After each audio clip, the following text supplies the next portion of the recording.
کہ نبی علیہ السلام 12 ربیع الاول کو پیدا ہوئے، اس کا کیا ثبوت؟ تو مستند حوالہ پیش کیجیے، تو مستند دلیل پیش کیجیے، جو آج تک کوئی پیش نہیں کر سکا۔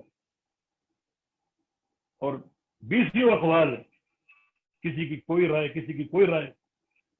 خود اس فرقہ کے بانی مولانا احمد رضا خان صاحب، وہ 12 ربیع الاول اللہ کے پیارے پیغمبر کے یوم پیدائش کے طور پر ماننے کو تیار نہیں۔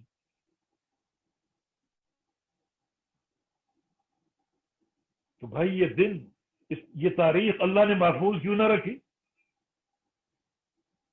جبکہ اس تاریخ کے ساتھ عبادات مشروع ہیں، لوگوں نے مشروع کر لی، پھر اس کی تاریخ محفوظ کیوں نہیں؟ لیکن چھوٹی سی مثال،